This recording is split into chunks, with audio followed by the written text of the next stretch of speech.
आगे का आंदोलन है, का रूप रेखा होगा? जमीन वापस कर दें। मुद्दा तो ये भी है कि माननीय मंत्री ने लैंड फॉर जॉब किया है, विधान परिषद में ऑफिस अटेंडेंट का जॉब देकर, और उन्होंने अपने बेटे के नाम से और भतीजे के नाम से ज़मीन लिखा लिया है। मुद्दा तो ये भी है, लेकिन अभी सिर्फ एक ही मुद्दा है कि जो मठ की ज़मीन को माननीय मंत्री के संरक्षण में मंत्री के पीए ने जो केवाला कराया है, कब्जा किया है और जो तांडव कर रहे हैं, वो ज़मीन वापस होनी चाहिए। और ये जो लैंड फॉर जॉब है, इसके लिए भी आप पूछ लीजिएगा बाद में, लेकिन सबसे बड़ा मुद्दा यही है कि जो चकवा ठकुरबाड़ी था, उसके ज़मीन को माननीय मंत्री के संरक्षण में उनके पीए ने लिया है, केवाला किया है और अवैध कब्जा किया है। मुद्दा ये है। सुना है कि इस मामले को लेकर मठ के जो महंत हैं उन पर भी सेटिंग का मामला बिल्कुल है। आज इसीलिए हमने कैंडल मार्च निकाला है।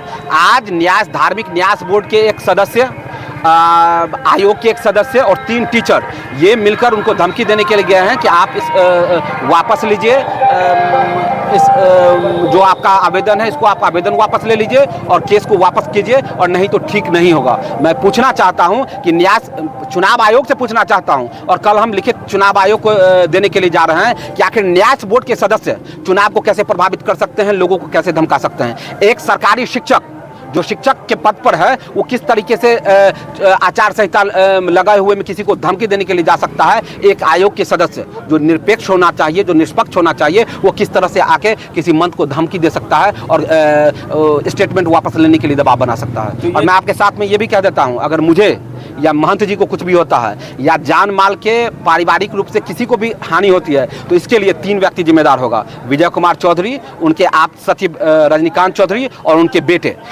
विजय कुमार चौधरी के बेटे।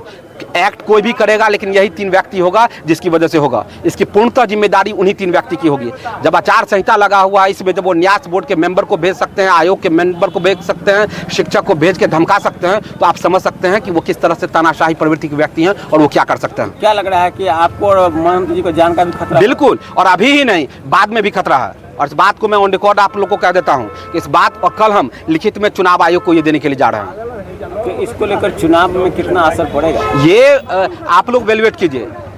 असर एक ही है कि वहाँ और चकवा मठ में माफ़ी मांग के, राम जानकी से माफ़ी मांग के, ठाकुर जी से माफ़ी मांग के और ज़मीन वापस कर दें, एपिसोड बंद हो जाएगा। इसके अलावा कुछ भी नहीं।